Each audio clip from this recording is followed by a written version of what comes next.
አማስሩ ወሰዱሱ ለየካቲት በዛቲ ዕለት አይረፍ። ቅዱስ ኤፍሬም መታሰቢያው ነው። በረከቱ ጋራት ነው። በዚችም ዕለት የጴጥሮስና የሶፊያ በስመ አብ ወወልድ ወመንፈስ ቅዱስ አሐዱ አምላክ አማስሩ ወሰሉሱ ለሚያዝያ በዛቲ ዕለት ኮኑ ሰማዕተ ክልኤቱ ቅዱሳን። አንድ አምላክ በሚሆን በአብ በወልድ በመንፈስ ቅዱስ ስም ሚያዝያ 13 በዚች ቀን ሁለት የከበሩ መነኮሳት የአባ ሜሊዮስ አርዲት አባ ኢያሱና አባ ዮሴፍ በሰማዕትነት አረፉ። እርሱም አባ ሜሊዮስ በኮራሳን ተራራ በሰማዕትነት ያረፈ ነው። እነሆ መላው ምስክርነታቸው ከመንፈሳዊ አባታቸው አባ ሜሊዮስ ጋር በዚሁ ወር በ28 ቀን ተጽፈዋል። ለበረከታቸው ከእኛ ጋር ለዘላለሙ ትኑር አሜን።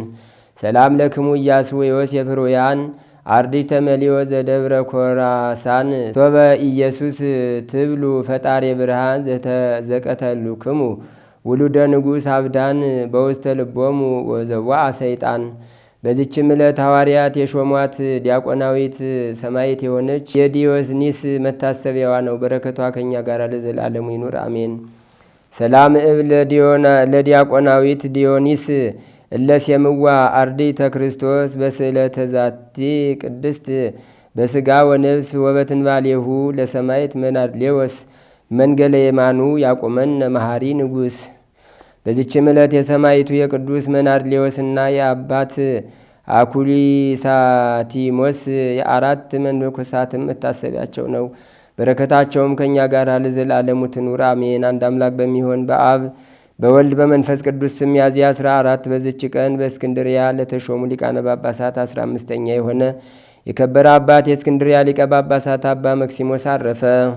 ዛቅረብኩማ ኢሌታ ዘኪርያ ይላፈም እንደተጸምዱ ከዘልፈለላ ነብቶ ከብዘንዴት የመጽሐፈን ተረሰይ ከግዚኦ ጸዲቀ መበለት ኩፈ ምላቡላን ዘተርፈ ነቢያት ቅዱሳን ሐዋርያት ሰባክያን ሰማዕቶ ጻድቃኑ መላእክት ትጉሃን ደናግል አዲ ወመነኮሳት የራን ባርኩ ጉባኤ ዛቲ መካን እስከ አረጋዊ ሊቆኑ ሕፃን ለዘጻፎ በክርታስ ወለዛ ጻፎ ወንዘ ይደርስ ወለዛ አንበቦ ወለዘ ተርጎሞ በልሳን አዲስ ወለዘ ሰማ ቃሎ በዝነ መንፈስ በጸሎተሙ ማርያም አራቂተ ኩሉም ባይ ስቡረ የመሐረነ ኢየሱስ ክርስቶስ። ተአምሪሁ ለአቡነ ዘርአቡሩክ ጸሎቱ ወበረከቱ ያሉ ምስለ ኩልነ ህዝበ ክርስቲያን ለዓለም ዓለም አሜን። በረከቱና አማላጅነቱ በሁላችን በህዝበ ክርስቲያኑ ላይ ጸንቶ ይኑርና አባታችን አቡነ ዘርአቡሩክ ያደረገው ተአምር ይህ ነው። ወንድሞቼ ሆይ እንሰግድለትና እንገዛለት ዘንድ ድሃውንም ለምታከብር ትዕቢተኛውንም ለምታጠፋ ለብፁዕ አባታችን የዘርአቡሩክ የገድሉን ምስጢር ለመግለጥ ለእመቤታችን ቅድስት ድንግል ማርያም እንሰግድላት ዘንድ እግዚአብሔርን በመፍራት እንቁም። እግዚአብሔርም ለሙሴ በደብረ ሲና እንደነገረው እንደዚህ ዓለም ሰዎች መስጠትን ቸል ከማይል ከእግዚአብሔር ለእርሱ በተሰጠው በሕገ ኦሪት ስለሚበላና ስለማይበላ ሥርዓት እንሰራለት የቃል ኪዳኑም ታቦት በደብረ ሲና እንደሰጠው ነቢያትም በትንቢታቸው ሥርዓትን ይሰሩ ዘንድ እንደነገራቸው ሐዋርያትም በ3 ሰዓት ሀብተ መንፈስ ቅዱስ በተሰጣቸው ጊዜ ሃይማኖትን እንደወሰኑ ሥርዓትም እንደሰሩ መጻሕፍትንም እንደጻፉ የሚሆነውንና የማይሆነውንም ሊደረግ የሚገባውንና የማይገባውንም ትእዛዝ ይሰሩ ዘንድ እንደነገራቸው ከእርሱም በኋላ ለተነሱ ለቤተ ክርስቲያን ሊቃውንት የቤተ ክርስቲያን ቀኖና ሥርዓት ይሰሩ ዘንድ ሐዲስ ምስጢርን እንደሰጣቸውና እንዳዘዛቸው ዓለም ከተፈጠረ ጀምሮ ተሰምቶ የማይታወቅ ለሌሎችም ያልተሰጠ ሐዲስ ምስጢርን ለዚያ ጻድቅ ገለጠለት። ሐዋርያትን በግብር የሚከተል ሃይማኖትን የወሰኑ የሊቃውንት ደቀ መዝሙር የሆነ ያ ጻድቅ አባታችንም ፈጣሪውን እንዲህ አለው። ለእኔ የነገርከኝ ይህ ቃል ሳይሰሙ የዋሃን ሰዎች ይህንን ቅጠል ትንባሆ ቢበሉ ፈጣሪ ሆይ ያንተ ቃል ከሚሆን ከእኔ ቃል ከሰሙ በኋላ ቃልህን እንዳቃለሉ ሰዎች ይጠፋሉን? አለው። ፈጣሪው የወዳጁ ብፁዕ አባታችን ዘርአቡሩክን ነገር ሰምቶ ሳያውቅ የጠጡትን ምሬልሃለሁ፣ ባለማወቅም ስላደረጉት ኃጢአታቸው ይቅር ብያቸዋለሁ አለው።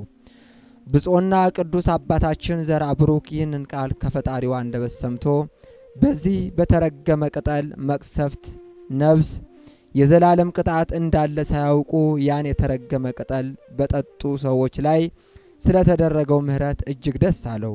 ዳግመኛም እግዚአብሔር ብፁዕና ቅዱስ አባታችን ዘርአ ብሩክን እንዲህ አለው።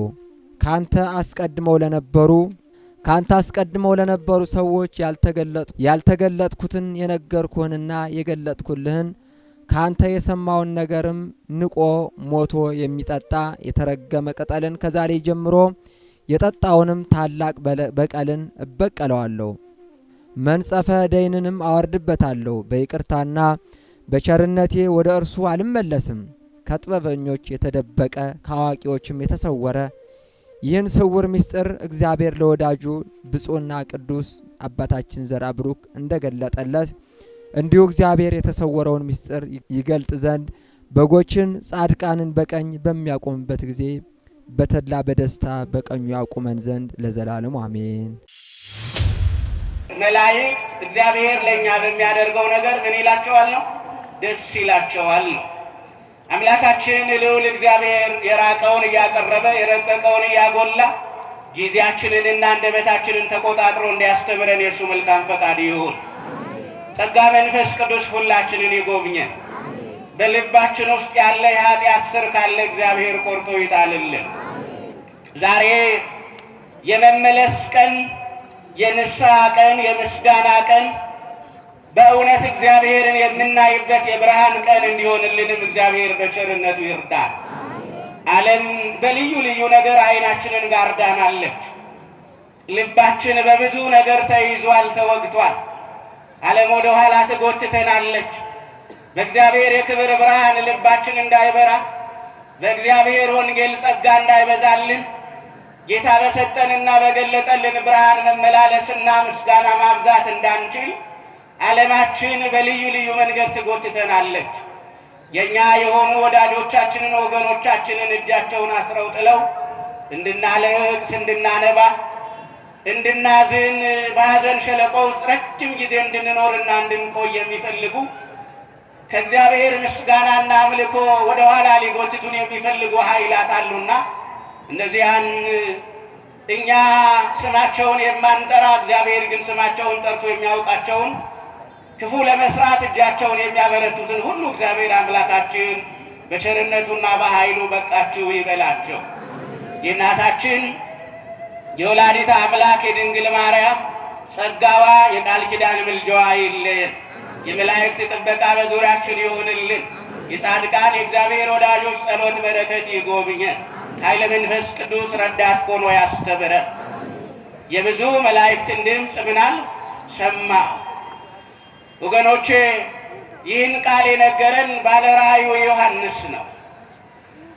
ባለራእዩ ዮሐንስ ደግሞ ፍጥሞ በሚባል ብቻውን የታሰረበት ሰው የማይገኝበት ሰው ወደዚያ የማይመጣበትና የማይቀርብበት ደሴት ውስጥ ሆኖ ነው ይህን ራእይ ያየውና፣ ስለዚህ ባለራእዩ ዮሐንስ የጌታ ወዳጅ ዮሐንስ በመስቀሉ አጠገብ የነበረው ዮሐንስ ወላዲተ አምላክ ድንግል ማርያምን ወደ ቤቱ ይዞ የሄደው ዮሐንስ እስከ ዘመኗ መጨረሻ ድረስ ያገለገላት ወንጌላዊው ዮሐንስ ባለራእዩ ዮሐንስ አቡቀለምሲስ ዮሐንስ የብዙ መላእክትን ድምፅ ምን አልሁ ይላል?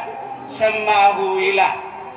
የብዙ መላእክትን ድምፅ የሰማበትንና ለምን እንደሰማ ምክንያቱን አነሳለሁ። እውነት ነው፣ ቅዱሳን ሲበቁ የብዙ መላእክት ድምፅ ይሰማቸዋል። እግዚአብሔር በምድር ላይ ያሉት ወዳጆችን የመላእክትን ድምፅ ያሰማቸዋል። መላእክት ዋና ተልእኳቸው ባጭሩ ሁለት ነገር ነው ብለን መውሰድ እንችላለን። አንደኛው ሳያቋርጡ የማንን ስም ማመስገን? የእግዚአብሔርን ስም ማመስገን። አመስግነውት አይጠግቡም። ምስጋና አይጎድልባቸውም። ምስጋና አያቋርጡም። እግዚአብሔርን ሲያመሰግኑ ድካም አይሰማቸውም፣ ድካም የለባቸውም። በምስጋና ኃይላቸው ይታደሳል። በምስጋና የእግዚአብሔርን ዙፋን ከበው ይቆማሉ። በምስጋና ለእግዚአብሔር ይገዛሉ። ፊታቸውን እየጋረዱ ጭምር የእግዚአብሔር ክብር ሲያንጸባርቅባቸው ምስጋና ሳያቋርጡ ማንን ያመሰግናሉ? እግዚአብሔርን ያመሰግናሉ። ከወንጌላዊው ከባለ ራእዩ ከዮሐንስ ቀደም ብሎ ራእይ ያየ ሌላ ታላቅ ነቢይ አለ። በመጽሐፍ ቅዱስ ታሪክ። እሱም ኢሳይያስ ነው። ወእምዝ በአመተ ሞተ ዖዝያን ንጉሥ ርኢክዎ ለእግዚአብሔር እንዘ ይነብር ዲበ መንበሩ ነዋሕ ወብሩህ ብሎ ይጀምራል ኢሳይያስ። የእግዚአብሔርን ቤተ መቅደስ ይቃወም የነበረ የካህናትን አገልግሎትና ምስጋና እኔ ነኝ ማቅረብ ያለብኝ ብሎ ወደ እግዚአብሔር ቤተ መቅደስ በጉልበትና በኃይል የገባው ዖዝያን ከሞተ በኋላ እግዚአብሔርን ከፍ ባለና በረጅም ዙፋን ላይ ተቀምጦ ምን አልሁት ይላል? አየሁት ይላል። ለካ እግዚአብሔር ለወዳጆቹ ይታያል። ማን ለወዳጆቹ ይታያል? እግዚአብሔር ለወዳጆቹ ምን ይላል? ይታያል። ቀን ሲጨልም ማን መታየት ይጀምራል? ቤተ ክርስቲያን ቤተ መቅደስ ሲደፈር ማን ማየት ይጀምራል? እግዚአብሔር ወደ መቅደሱ ማየት ይጀምራል። ዖዝያን የሚባለው ንጉሥ በታሪክ የሚታወቅ በብዙ ነገሮች ነው። ነገር ግን ከነዛ ብዙ ነገሮች መካከል አንደኛው ካህን ሳይሆን ወደ እግዚአብሔር ቤተ መቅደስ በድፍረት የገባ ነው። የካህናትን ክብርና ልብስ ፈልጎ የካህናትንና ክብር ልብስ የወሰደ ሰው ነው እና ይህ ዖዝያን ሞተ። እግዚአብሔር ላይ እጃቸውን ያነሱ ሁሉ የሆነ ቀን ላይ ታሪካቸው መቃብር ውስጥ ይደበቃል። እግዚአብሔርን የተቃወሙ ሁሉ ብንፈልጋቸው መቃብር ውስጥ ያው መቃብራቸውን አናገኘውም፣ ግን ማረፊያቸው መቃብር ነው። በእግዚአብሔር ላይ ክንዳቸውን ያነሱ ሁሉ ያ ታላቁና ገናናው ብርቱ ክንዳቸው ደግሞ ሰው ወደ መቃብር ወስዶ አፈር መልሶባቸው ተመልሷል። የሰው ልጆች ታሪክ ነው ወገኖች። ለዘላለም ንጉሥ የሆነው የማይሻር ስሙ ሲመሰገን የሚኖር መቅደሱን የሚጠብቅ ምዕመናንን የሚራዳ የሚያከብር ግን እርሱ ማን ነው? የዘላለም ንጉሥ እግዚአብሔር ነው። ክብር ምስጋና ለስሙ ይድረስና ስለዚህ ዖዝያን በሞተበት ዓመት ኢሳይያስ የእግዚአብሔርን ዙፋን አየ። የማንን ዙፋን አየ? ዛሬ የእግዚአብሔር ክብር ተገልጦልን እንድንመለስ እግዚአብሔር በቸርነቱ ይርዳል። ክብሩን የቀመሱ ሰዎች አያፈገፍጉም። የእግዚአብሔር ብርሃን የበራላቸው ሰዎች በጽድቅ ይቀጥላሉ። የእግዚአብሔር ዙፋን የታያቸው ሰዎች ሁልጊዜ ከፍ እንዳሉ በጸጋ ተሞልተው ይኖራሉ። ወገኖቼ ስንማር፣ ስንሰበክ፣ የእግዚአብሔርን ቃል ስናዳምጥ፣ ቅዳሴ ስናስቀድስ፣ እምነት ስንቀባ፣ ጸበል ስንጸበል፣ ጸበል ስንጠጣ አርፍደን ተመልሰን አመድ ላይ ምንንከባለለው የማን ዙፋን አልታየን ብሎ ነው? የእግዚአብሔር ዙፋን አልታየን ብሎ ነው። እና እግዚአብሔር ዛሬ መላእክት ከበውት የቆሙትን ዙፋኑን በእኛ መካከል ይኸው ታቦተ ሕጉን አውጥቶ በፊታችን ቆሟል። እየባረከን ነው። የማይታይ በረከት እያንዳንዳችን ላይ አርፏል። የማይታይ ኃይል እያንዳንዳችን ላይ ሆኗል። የእግዚአብሔር ጸጋ ከዚህ ስንወጣ እስከ ቤታችን ድረስ አይደለም በዘመናችን ሁሉ ይከተለናል። እግዚአብሔር እኛን አይጠላም። ማንኛን አይጠላም? ማንኛን አይጠላም? ድካማችንን ማን ያውቀዋል? እግዚአብሔር ድካማችንን ያውቀዋል። እስመ አንተ ተአምር ድካሞ ለሰብ የተባለ ለዛ እኮ ነው ወገኖች። አንደበታችን ሊስት ይችላል። አንዳንዴ ያውቀን አንዳንዴ ሳናውቅ እግዚአብሔርን በድለነው ሊሆን ይችላል። ግን ገና እግራችንን ወደ እርሱ ለመመለስ ፊታችንን ወደ እርሱ ለመመለስ ስንሞክር ያን ጊዜ ከኛ ቀድሞ ጸጋ ይዞ በረከት ይዞ ምሕረት ይዞ ማን ባጠገባችን ቆሟል? ቸሩና ደጉ አምላካችን እግዚአብሔር ቆሟል። ስሙ ይመስገንና እግዚአብሔር ከኛ ጋር ያቆመበት ጊዜ የለም። ስለዚህ ኢሳይያስ መላእክት ዙፋኑን ከበው አየ። ያያቸው ሱራፌል ናቸው። ወለለ አሐዱ አሐዱ ስድስቱ ክነፊሆሙ፣ ለእያንዳንዱ መልአክ 6 ክንፍ አለው ይላል። አዎ እግዚአብሔርን በክንፈ ጸጋ ተጋርደን ካልሆነ በቀር እግዚአብሔርን እንዴት ማየት ይቻላል? እና በክንፈ ጸጋ የተጋረዱ ናቸው። ስሙን ቅዱስ ቅዱስ ቅዱስ እያሉ ምን ይሉታል ነው የሚለው? ያመሰግኑታል። ቃሉን የምታውቁት ስለሆነ ካለው ጊዜ አንጻር ከሁኔታውም አንጻር እሱ ላይ አልቆየ። ስለዚህ ኢሳይያስ በራእይ አይቷልና የመላእክት አንዱ ተልእኮ የእግዚአብሔርን ስም ሳያቋርጡ ሁልጊዜ ምን ማለት ነው? ማመስገን ነው። እንዲያውም የቤተ ክርስቲያን አባቶች የሥነ ፍጥረትን ታሪክ ሲተርኩ ሰውና መላእክትን እግዚአብሔር ስሙን ለመቀደስ ክብሩን ለመውረስ ምን ብሏቸዋል አሉ? ፈጥሯቸዋል አሉ። አዎ መላእክት ስሙን ለመቀደስ ክብሩን ለመውረስ ነው የተፈጠሩ። የሚገርመው ግን እኛም በምድር ላይ የተፈጠርን ደቂቀ አዳም ስሙን ቀድሰን የማንን ክብር ለመውረስ ነው? የእግዚአብሔርን ክብር ለመውረስ ከመላእክት እንድንተካከል አድርጎ ነው እግዚአብሔር የፈጠረን። እንዴት ቢወደን ነው! እንዴት ቢወደን ነው! ራሳችንን ስናይ እኮ ራሳችንን እንጠላለን አይደለም? አሁን እኔ ነኝ እግዚአብሔርን የምስበው፣ አሁን እኔን ነው እግዚአብሔር የሚወደው ልንል እንችላለን። ግን እግዚአብሔር ገና በፍጥረት ቀን እኛን ምን ብሎናል? ወዶናል። በመልኩና በምሳሌው ፈጥሮናል። ስሙን ለመቀደስ ክብሩን ለመውረስ እንድንችል አድርጎ ፈጥሮናል። የመላእክት ዋና ተልእኳቸው ግን በላይ በሰማይ የእግዚአብሔርን ስም መቀደስ ነው። በታች በምድር ደግሞ ለሰው እርዳታ መስጠት ነው። ሁለተኛው ተልእኳቸው ለሰው ምን መስጠት ነው አልኳቸው? እርዳታ መስጠት ነው። የእግዚአብሔር መልአክ በአጠገባችን ቆሞ ባይጠብቀን ኖሮ ጠላቶቻችን የቆፈሩት ጉድጓድ ይውጠን ነበረ። የእግዚአብሔር መልአክ ባይጠብቀን ኖሮ ከየመስሪያ ቤቱ ተባረን ነበረ። የእግዚአብሔር መልአክ ባይጠብቀን ኖሮ እግዚአብሔር ለእኛ ረዳት አድርጎ በአጠገባችን ያዘዘውና የቆመው መልአክ ባያሻግረን ኖሮ ድልድያችን ተሰብሮ መሰላላችን ወድቆ እናልቅ ነበረ። ሰዎች በእኛ ላይ የያዙት እቅድ ይሠራ ነበረ። ሰዎች በእኛ ላይ የያዙት የሞት አዋጅ ያወጁት የሞት አዋጅ ይሆን ነበረ።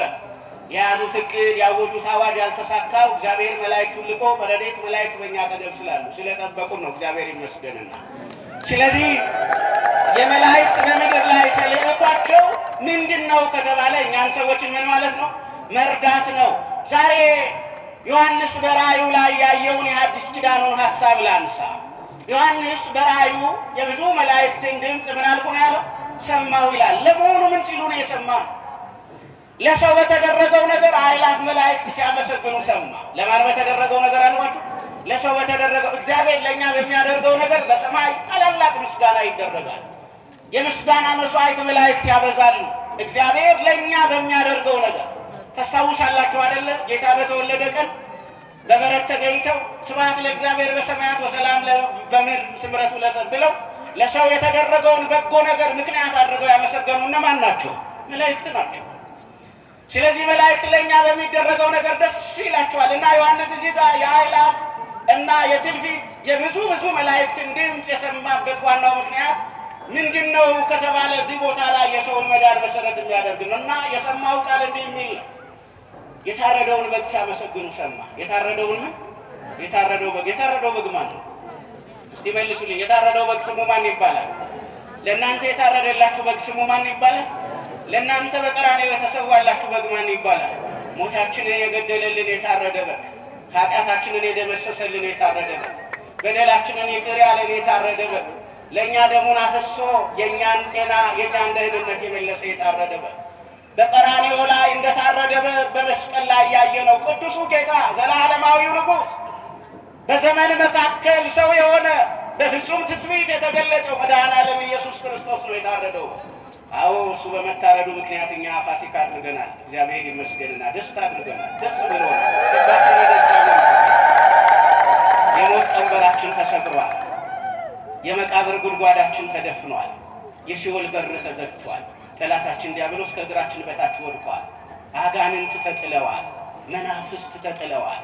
ክፉ መንፈስ ተባሯል። ሰው ከእግዚአብሔር ጋር ታርቋል። እኛ የእግዚአብሔር ሆነናል። ኃጢአትና በደላችን ሁሉ በክርስቶስ ደም ተወግዷል፣ ተሰርዮአል። ክብር ምስጋና ለታረደው በግ ለክርስቶስ ይሁንና ስለዚህ የሰማው የመላእክትን ድምፅ ምን ሲሉ ነው ቃል ሲያመሰግኑ ነው የሰማ። ታርደሃልና የተዘጋውን የመጽሐፉን በር ትከፍት ዘንድ ማኅተሞችን ትፈታ ዘንድ ይገባሃል ሲሉ ሰማ። ማኅተሞችን ትፈታ ዘንድ ምን ይላል? ይገባሃል። የእኛን እንቆቅልሽ የሚፈታልን እግዚአብሔር ነው። እንቆቅልሾቻችንን የሚፈታው ማን ነው? ማኅተሞቻችንን የሚፈታው ማን ነው? የጨለማውን በር በብርሃን የሚለውጠው ማን ነው?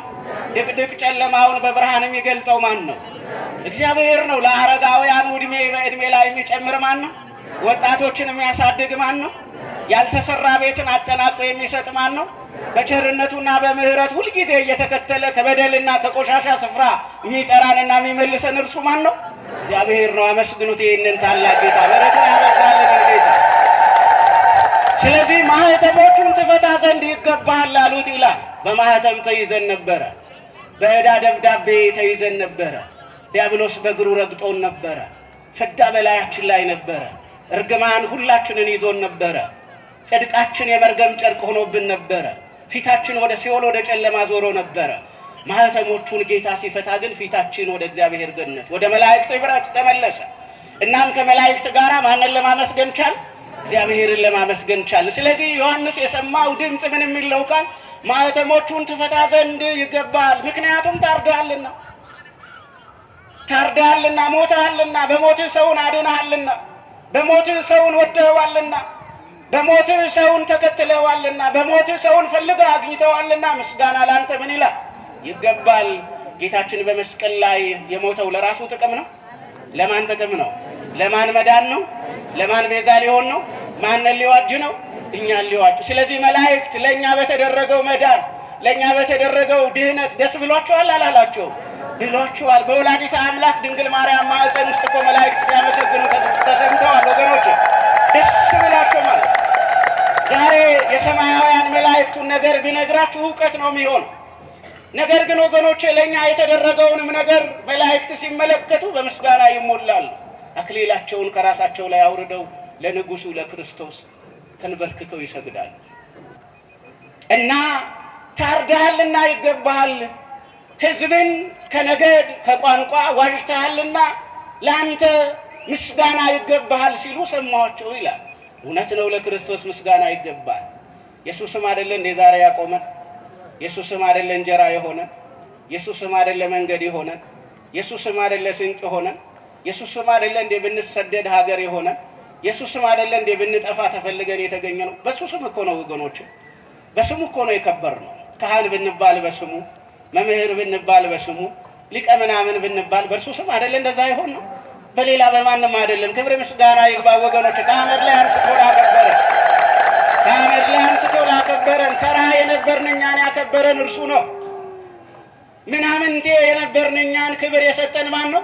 እግዚአብሔር ነው። ሰው እንዲሰማን፣ ሰው እንዲመለከተን ያደረገ፣ ምስጋናችን እንዲሰማ፣ የሰማይ በር እንዲከፈትልን፣ ጸሎታችን ወደ ሰማይ እንዲወጣ፣ ምስጋናችን ከመላእክት ምስጋና ጋር እንዲቀላቀል፣ አእላፍ መላእክት፣ የብዙ ብዙ መላእክት ዙፋኑን ከበው የሚያመሰግኑ መላእክት የሚያመሰግኑትን ምስጋና እንድናመሰግን የረዳ ስምህ ቅዱስ ይሁን፣ ስምህ ልዑል ይሁን፣ ስምህ ቡሩክ ይሁን፣ ስምህ ሕያው ይሁን። ሕያው ስምህን እናመሰግናለን፣ ቅዱስ ስምህን እናከብራለን። አምልኮ ለአንተ ይገባል፣ መንበርከክ ለአንተ ይገባል፣ ስግደት ለአንተ ይገባል እያን ለስሙ እንድንቀኝ አዲስ ዝማሬ አዲስ ቅኔ እንድናቀርብ የረዳን ስም የቀየረልን አምላካችን እግዚአብሔር ነው። ስለዚህ ስም ለቀየረልን ለእግዚአብሔር ከፍ ያለ ምስጋና እናቀርብለታለን። ዮሐንስ የሰማው ምዕራፍ 5 ቁጥር 1 ጀምሮ ብታነቡ ታላቅ ምስጢር ራእይ ነውና ራእዩን ባለኝ ጊዜ ፈትቼ መጨረስ ስለማልችል ያላችሁበትን ሁኔታም ስለምረዳ፣ ስለዚህ ዮሐንስ የሰማው ድምፅ እግዚአብሔርን ሲያመሰግኑ ዙፋኑን ከበው የሚያመሰግኑ የመላእክትን ድምፅ ነው። አባቶቻችን ይሄንን ድምፅ እየሰሙ ድምፅ አራዊቱን አልሰማሉ።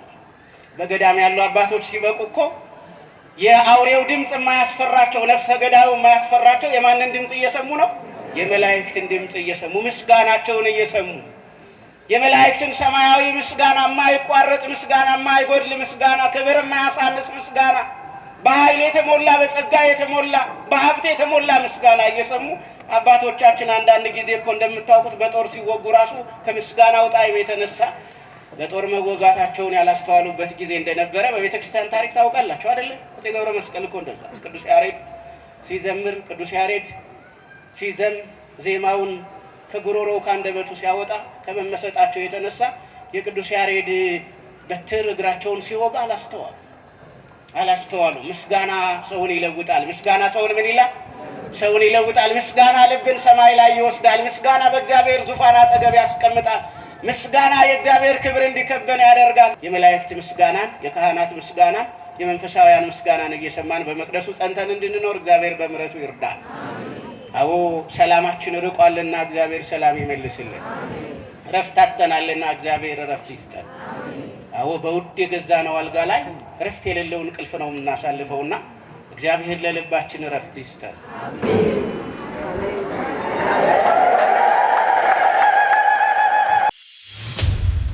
ከቅዱሳን ረድኤት በረከት ያሳትፈን። ሌሊቱን የባረከ አምላክ መዓልቱን ባርኮ ቀድሶ ሰላም ቀን ያውለን። በዓሉን የበረከት በዓል ያድርግልን። የታመሙትን ይፈውስልን፣ የተሰደዱትን ይመልስልን፣ የተራቡትን ያጽግብልን፣ የታረዙትን ያልብስልን፣ የተራቡትን ያጽግብልን። ሰላም ላጡት ሰላም፣ በረከት ላጡት በረከት ይስጥልን። በቸርነት ጠብቀን፣ ክፉን አርቅልን፣ መልካሙን አቅርብልን። አምላካችን መዓልቱን ባርከ ቀድሰ ሰላም ቀን አውለን። አቡነ ዘበሰማያት ይትቀደስ ስምከ ትምጻእ መንግሥትከ ወይኩን ፈቃድከ በከመ በሰማይ ከማሁ በምድር ሲሳየነ ዘለለ ዕለትን ሀበነ ዮም ህድግ ለነ አበሳነ ወጌጋየነ ከመ ንሕነኒ ንህድግ ለዘአበሰ ለነ ኢታብአነ እግዚኦ ውስተ መንሱት አላ አድኅነነ ወባልሐነ እምኩሉ እኩይ እስመ ዚአከ ይእቲ መንግሥት ኃይል ወስብሐት ለዓለመ ዓለም። በሰላመ ቅዱስ ገብርኤል መልአክ ወእግዝእቴ ማርያም ሰላም ለኪ ድንግል በህሊናቸው ድንግል በስጋኪ እመእግዚአብሔር ጸባዖት ሰላም ለኪ ብሩክት አንቲ እምአንስቶ ብሩክ ፍሬ ከርስኪ ተፈሥሒ ፍሥሕት ወምልዕተ ጸጋ እግዚአብሔር ምስሌኪ ሰአሊ ወጸልይ ምህረታ በፍቅር ወልድኪ ኢየሱስ ክርስቶስ ከመ ይሥራይ ለነ ኃጣውኢነ ተማኅፀነ ብኪ ኦ እግዚእ ኢየሱስ ክርስቶስ ሥራይ ኃጢአቴ ወኃጢአተ ኩሉ ሕዝብ ከማይሠራ ኃጢአት እግዚአብሔር ይፍታ። ንቁ ሚዲያ ለተመልካቾቹ ከሚያደርሳቸው ዕለታዊ ሳምንታዊና ወርሃዊ ዝግጅቶች መካከል የየዕለቱን ስንክሳር ወርሃዊና ዓመታዊ የቅዱሳን ገላትና ድርሳናትን በኢትዮ ማህበር የዩቲዩብ ቻናል ያቀርባል። የየዕለቱን ስንክሳር ባሉበት ሆነው በማድመጥ እንዲሁም ወርሃዊና ዓመታዊ የቅዱሳንን ዜና ሕይወታቸውን በማድመጥ ከቅዱሳኑ በረከትና ረድኤት እንዲያገኙ ንቁ ሚዲያ የሁል ጊዜ ምኞቱ ነው። በየዕለቱ የሚለቀቁ ዜና ቅዱሳንን ላይክ፣ ሼር እና ሰብስክራይብ በማድረግ አገልግሎቱን ይደግፉ። ንቁ ሚዲያ ርቱ የቤተ ክርስቲያን ልሳን